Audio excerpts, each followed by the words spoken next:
I was a kid, one of my heroes was a guy named Bob Briggle, because he had a car that could do something nobody else's car could do. Jay Leno has owned somewhere north of 200 vehicles over the decades, and by his own admission, he has never really sold anything. He has called himself a hoarder who got lucky, a man who kept every strange machine that crossed his path until the strange machines quietly turned into one of the most important private collections in America. Most fans know the greatest hits: the Duesenbergs, the McLaren F1, the motorcycles lined up in neat rows under fluorescent light. But tucked behind those famous silhouettes, spread across several buildings in Burbank, that insiders simply call the Big Dog Garage, sits a second collection almost nobody talks about. These are not the cars people photograph. They are the cars that make Leno's own mechanics stop and stare, because half of them run on technology the rest of the automotive world abandoned generations ago. One of them predates the gasoline engine's total victory over its rivals. Another was built to solve a problem electric cars still have not solved, and at least one of them was involved in an accident serious enough to put Leno himself in a hospital bed. This is the quieter half of the garage, the half that got exposed almost by accident. And once you see what is actually parked in there, you will understand why longtime viewers of his show still find themselves stunned by cars they walked past a dozen times without noticing. Most people assume the strangest sound to ever come out of Jay Leno's garage belongs to some rare supercar. It does not. It belongs to a 1960s commuter sedan built by Chrysler that sounds, when it starts, almost exactly like a small aircraft preparing for takeoff. The Chrysler turbine car was never meant to be a novelty. Chrysler engineers had spent nearly 2 decades chasing the idea that a gas turbine, the same basic technology used in jet engines and helicopters, could realistically replace the piston engine in an ordinary road car. In 1963, the company built 50 examples with sleek bronze-colored bodies, hand-formed in Italy by the coach builder Ghia, and handed the keys to roughly 200 everyday American families for months at a time, just to see what regular people made of driving something that idled like a jet. The engine itself was almost comically flexible. It could burn diesel, kerosene, ordinary gasoline, or, as Chrysler proved in a publicity stunt, even tequila, all without any adjustment. Drivers loved the experience. The car needed no warm-up in freezing weather, produced almost no engine vibration, and required nothing close to the maintenance a normal V8 demanded. The problem was never the driving experience. It was the business case. A turbine engine needs exotic heat-resistant alloys to survive its own operating temperatures, and building 50 prototype-grade cars by hand in Italy, then shipping the bodies across the Atlantic, cost far more than Chrysler ever intended to spend on an experiment. When the program wrapped in 1966, Chrysler destroyed all but a handful of the 50 cars, partly to avoid steep import duties on the Italian coachwork, and partly because keeping unlicensed prototypes on American roads created a legal headache nobody wanted to manage. Only a few survived at all, scattered into museums and a small number of private hands. Leno's fascination with the car goes back to his teenage years, when he watched one circle a display track for hours at a World's Fair and could not understand why nobody had put something so futuristic into full production. Decades later, when he finally acquired one of his own, the honeymoon did not last. The aircraft-grade turbine eventually seized, and Leno found himself owning a 60-year-old vehicle with almost no factory parts supply left anywhere on Earth. Bringing it back to life meant reaching out to Williams International, a company built by the very engineer who helped design Chrysler's original turbine, and assembling a team of veteran specialists just to rebuild a single engine from scratch. Today it idles at a speed most car engines would consider redlining, and it remains one of the only running, drivable Chrysler turbine cars left in private hands anywhere in the world. What makes the whole story stranger is how close the turbine car came to normal American life before it disappeared. Chrysler was not running a science experiment locked away in a lab. Real families drove these cars to work, to church, to the grocery store, and reported back on everything from fuel habits to how strangers reacted to the whine of a jet engine idling in their driveway. Reports from that consumer trial were largely positive, and for a brief window in the mid-1960s, it genuinely looked possible that turbine power might become a real option, sitting next to V8s on a showroom floor. The reason it never happened had almost nothing to do with performance, and everything to do with cost, supply chains, and the sheer difficulty of building an engine that could survive temperatures gasoline engines never approach. Standing next to Leno's example today, with its bronze paint and jet-age proportions, it is easy to forget that this was not conceived as a curiosity. It was Detroit's most serious attempt at replacing the piston engine entirely, and for a handful of years, it very nearly worked. If the turbine car sounds impossible for its era, the next machine in Leno's collection might be even harder to believe, mostly because of when it was actually built. Long before the word hybrid meant anything to car buyers, an engineer named Justus B. Entz, a former protege of Thomas Edison, designed a transmission that used a spinning magnet instead of a mechanical clutch to transfer power from a gasoline engine to an electric motor, which then drove the rear wheels. Entz eventually partnered with businessman Raymond Owen, and together they launched the Owen Magnetic in the mid-1910s. Leno's example dates to 1916, and mechanically it behaves almost exactly like a modern Chevrolet Volt built a full century early. A horseshoe-shaped magnet mounted to the engine's crankshaft spins around an armature connected to an electric motor, generating current without any direct mechanical link between engine and wheels. There is no clutch pedal to master and no gears to grind, which made the car remarkably approachable for drivers who found early manual transmissions intimidating. It also produced genuine regenerative braking, decades before anyone had coined the term, letting the electric motor slow the car while feeding energy back into the system. Owen Magnetic only stayed in business for a handful of years before folding under the weight of its own manufacturing costs, and total production across its short life numbered fewer than 1,000 cars. Surviving examples are almost impossibly rare today, and Leno's particular car did not exactly arrive in showroom condition. He has owned it for roughly 3 decades, and when it first came into his possession, the car had spent years exposed to the elements in Norway, left to rust and seize in a climate about as unforgiving as it gets for delicate early automotive electronics. With 0 reproduction parts available anywhere, Leno's own shop had to hand-fabricate nearly every component from scratch, right down to reproducing the distinctive angled valve cover lettering using modern 3D printing technology, just to match the original casting. The finished result is a car that looks like a stately 19-teens luxury automobile from the outside, yet functions, mechanically, almost identically to the electrified vehicles rolling off assembly lines today. Leno has referred to Entz as one of the more brilliant minds in what he calls his personal collection of noble failures, engineers who solved real problems decades before the market or the infrastructure was ready to support their solutions. The Owen Magnetic is proof that the idea of the hybrid car is not a 21st century invention at all. It just took the rest of the industry about 100 years to catch up. There's also something almost poetic in how the car eventually failed commercially. It was never unreliable, and it was never unpleasant to drive. It was simply too expensive to build at scale, since an electromagnetic transmission required more raw material and more precision manufacturing than a conventional gearbox, and Owen's small company never had the capital reserves to weather a slow economic downturn. Total production across the entire life of the brand landed under 1,000 cars, a number so small that most classic car enthusiasts alive today have never seen one in person, let alone watched one drive. Leno has described Entz as exactly the kind of brilliant, slightly doomed engineer he likes to celebrate, someone who solved a real technical problem decades ahead of the infrastructure needed to support it. The Owen Magnetic sitting in Leno's garage today is not just a curiosity from the earliest years of the automobile. It is a working argument that the entire premise behind the modern hybrid vehicle was fully understood, fully patented, and fully built into a drivable production car before the First World War had even ended. Most people assume steam power died with the 19th century, replaced completely by the internal combustion engine sometime around the First World War.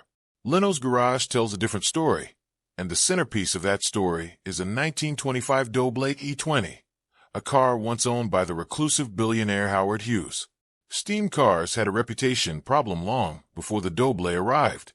Early steam vehicles required a driver to manually light a pilot flame, then wait roughly 15 minutes while the boiler built up enough pressure to move. An eternity compared to a gasoline engine that could simply be cranked and driven. Abner Doble, an MIT-educated engineer, spent years solving that exact problem, developing a fast-firing monotube boiler and an electric ignition system that let a Doble owner essentially turn a key and drive off within a couple of minutes. A genuine revolution in how steam-powered cars actually functioned in daily use. What makes the E20 remarkable is not just how quickly it could get moving, but how fast it could go once it did. In 1925, Howard Hughes reportedly pushed his Doble to a top speed of 132.5 miles an hour, a figure that matched or beat nearly every gasoline-powered car on the road at the time, including some of the fastest Duesenbergs of that same era. The engine itself produced only a modest number of horsepower on paper, but generated well over 1,000 pound-feet of torque, an almost absurd figure that let the car accelerate with a smoothness and shove that gasoline engines of the period simply could not replicate. There was no gear shifting required at all, since a steam engine can apply full torque from a dead stop, and the car ran nearly silent compared to the clattering combustion engines that shared the road with it. Leno has called the Doble steam engine the greatest ever built, and he does not say that lightly, given how many engines have passed through his hands over the decades. The car itself was a genuine luxury object as well as an engineering showcase, riding on a wheelbase well over 11 feet long and weighing more than 5,000 pounds fully equipped, with a disappearing convertible top and a rumble seat for 2 additional passengers tucked into the rear. Doble only ever built a small number of these late-era steam cars before the company folded during the Great Depression, and running examples today are almost non-existent outside of dedicated collections like Leno's. Operating a steam car of this complexity is not without real risk, either. In 2025, Leno was hospitalized with burns after being sprayed with gasoline while working on one of his steam vehicles in the Big Dog garage, a reminder that even a car powered by water and fire still needs a fuel source to heat that boiler in the first place, and that keeping century-old machines running is genuinely dangerous. Skilled work, not a hobby for the faint of heart. Long before lithium batteries and charging networks, there was the 1909 Baker Electric, and it occupies a strange, almost contradictory place in automotive history. At the turn of the 20th century, gasoline engines required physical strength and no small amount of danger to start, since drivers had to hand-crank the engine, a task that could and occasionally did break a person's arm if the engine kicked back unexpectedly. Electric cars had no such problem. There was no crankshaft to fight, no exhaust fumes, no oil to manage, just a simple switch and a smooth, silent glide down the street. Baker Motor Vehicle Company marketed its electric cars directly and unapologetically to women, years before women in the United States had even secured the right to vote, positioning the Baker Electric as the elegant, dignified alternative to the loud, dirty, physically demanding gasoline cars driven mostly by men. Leno's example delivers a genuine driving range approaching 100 miles on a single charge, a figure that sounds almost unbelievable until you realize how close it comes to matching some entry-level electric vehicles being sold well over a century later. Top speed tops out at a leisurely 22 miles an hour, which sounds laughably slow today, but represented a perfectly civilized pace for city driving in an era when horse-drawn traffic still shared most American streets. Inside, the car has no crank, no clutch, no complicated gear lever, just a straightforward tiller-style steering mechanism and simple speed controls that made the Baker genuinely approachable for drivers of any experience level.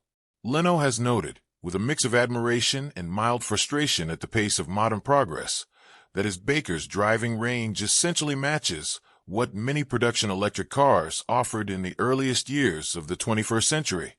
A full century after Baker Motor Vehicle Company shut its doors, it is, by most accounts, the favorite car in the entire collection belonging to Leno's wife Mavis, who appreciates both its elegant, compact proportions and the sheer ease of simply switching it on and driving away without a second thought. The Baker Electric is not fast. It is not flashy, but it stands as quiet proof that the modern conversation about range anxiety and charging infrastructure is, in a very real sense, more than 100 years old. What most people never realize is just how competitive the American electric car market actually was during the Baker Electric's heyday, before gasoline engines had fully proven their reliability advantage. Electric cars in this era genuinely competed on equal footing with steam and gasoline alternatives, and manufacturers, like Baker, built a loyal following among affluent urban buyers who valued cleanliness and simplicity over raw speed. It took a combination of factors to finally tip the balance toward gasoline power, including the invention of the electric starter motor, which eliminated the hand-crank danger that had made gasoline cars unappealing to many drivers in the first place, and the discovery of cheap Texas oil, which made gasoline dramatically less expensive than electricity generated and distributed through the primitive power grids of the era. Baker Motor Vehicle Company eventually merged with another manufacturer and shifted entirely away from passenger cars, but for roughly 2 decades, the electric car was not a futuristic experiment. It was a normal, dependable, everyday choice, sitting right alongside its gasoline competitors in dealership showrooms across the country. If the Baker Electric proves electric cars are not new, the next machine in Leno's collection proves that solving traffic congestion with electricity is not new either. The Tango T600 looks less like a car and more like a motorcycle wearing a very tight metal jacket. Built by a small Spokane, Washington company called Commuter Cars and designed by founder Rick Woodbury, the Tango measures barely 39 inches wide, narrow enough that 2 of them could theoretically share a single highway lane side by side, or that one could park sideways in a standard parking spot. The driver sits up front in a single seat, with a second passenger seat mounted directly behind rather than alongside, giving the whole vehicle a proportion closer to a fighter jet cockpit than anything resembling a normal car. None of that narrow, unconventional shape should suggest the Tango is slow. Quite the opposite. The T600 is capable of reaching 60 miles an hour in roughly 4 seconds flat, numbers that would embarrass plenty of gasoline sports cars, costing several times as much, and its top speed sits north of 150 miles an hour, a figure almost nobody expects from something this narrow and strange-looking.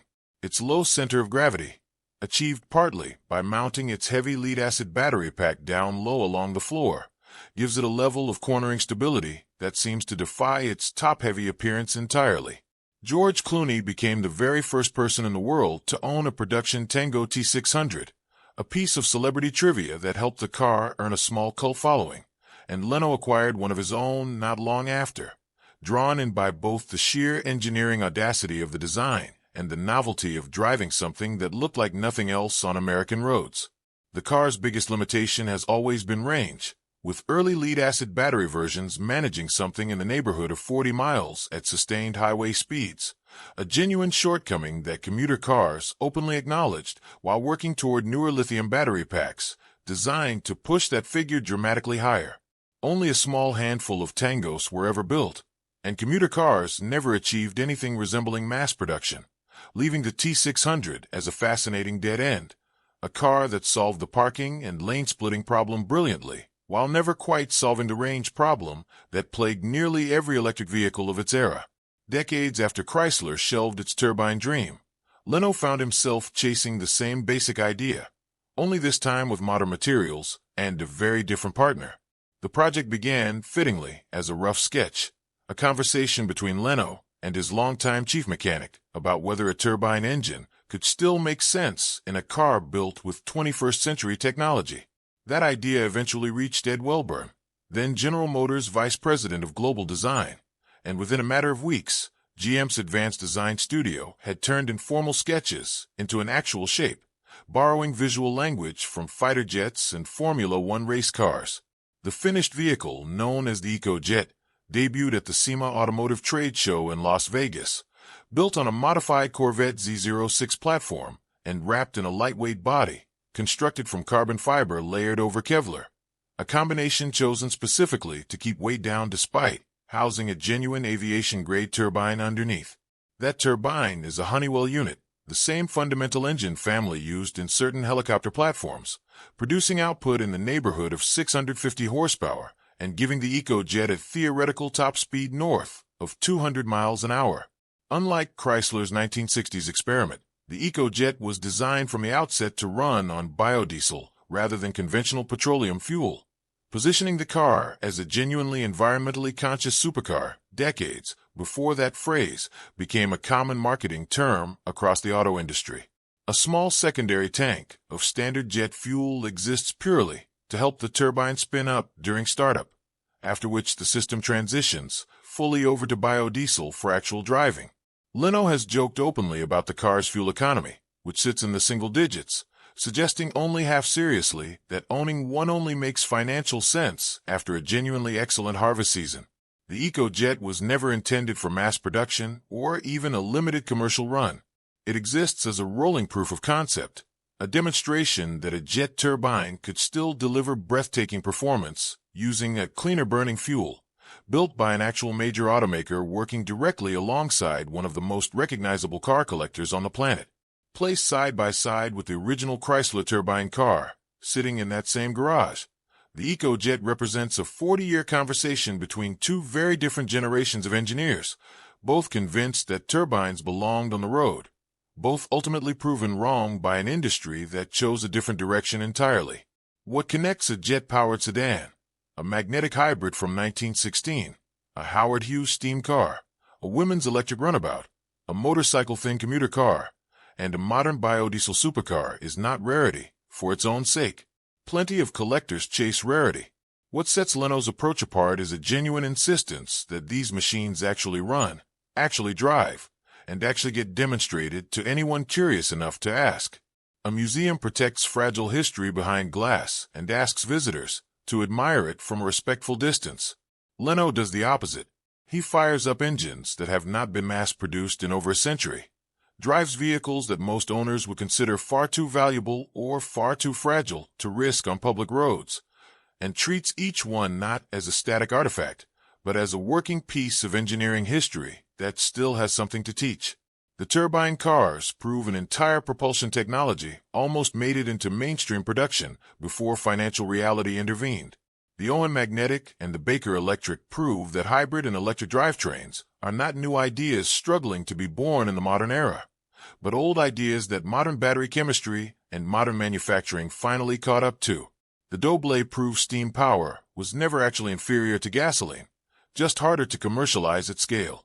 And the Tango proves that solving urban congestion with a genuinely radical shape was possible decades before anyone in Silicon Valley started talking seriously about micromobility. None of these machines get the same attention online as the McLarens or the vintage Duesenbergs sitting in the same buildings, and that is exactly the point of exposing them now. They represent the other half of what makes Jay Leno's collection genuinely significant. Not simply a display of expensive machinery, but a working library of every direction the automobile could have gone, sitting quietly behind more famous cars, waiting for someone to finally notice what has been parked there the entire time. If you had to guess which one of these strange, overlooked machines you have driven past on his channel without realizing what it actually was, drop your guess in the comments below. Thanks for watching. If you enjoyed this video, be sure to like and subscribe to the channel, and click on the next video for more stories like this one. You never know what you will discover next.